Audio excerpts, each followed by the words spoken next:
Hai geng, subscribe kau pilih hantar kat mak ampak hantuang. Okey. Aku baru lepas dengar Rafizi Ramli punya kempen semalam dekat Sekincan.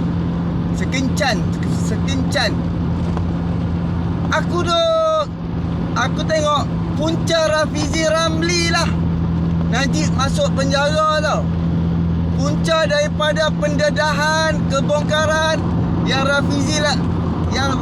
Rafizi Ramli duk ligan mak-mak sakau ni, berpunca pada Rafizi Ramli lah Najib masuk penjara.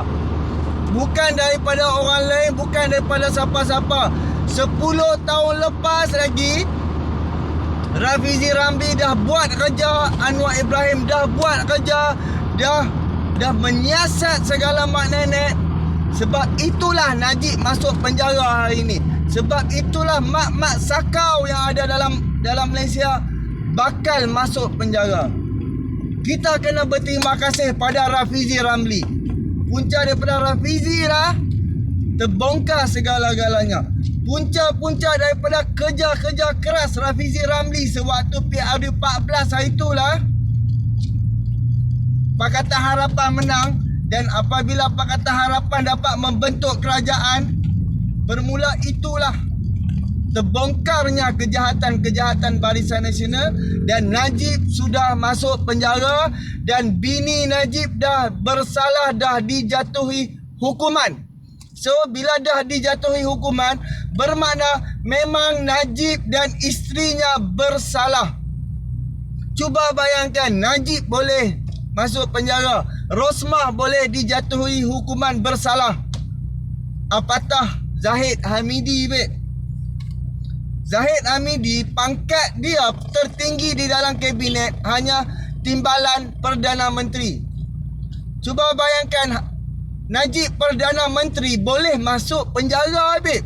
9 tahun Najib jadi Perdana Menteri, Najib masuk penjara. Zahid Hamidi baru berapa tahun je jadi timbalan Perdana Menteri, menjadi Menteri Pertahanan.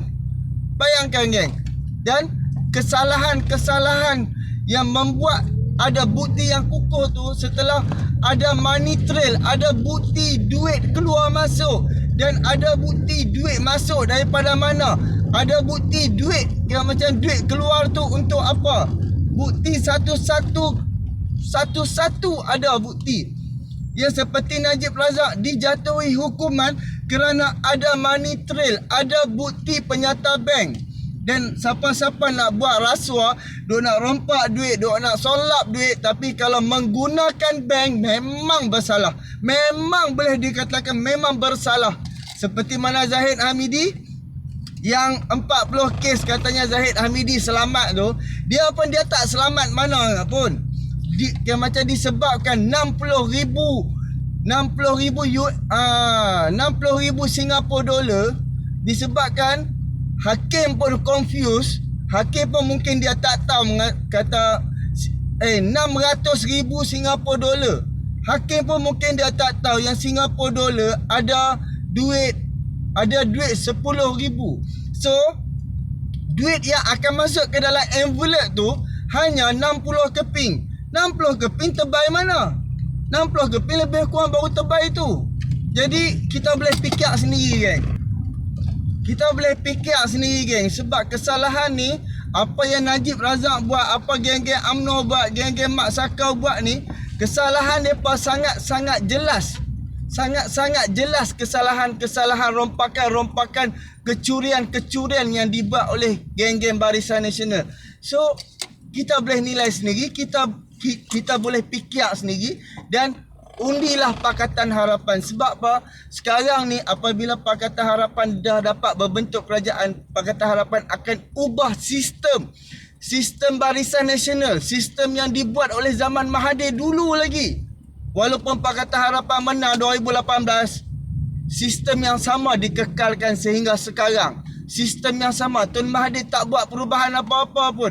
Semua kroni-kroni dia yang kroni Mahathir yang menyambung balik, dapat balik projek-projek, dapat balik apa hak yang zaman-zaman Mahathir dapat.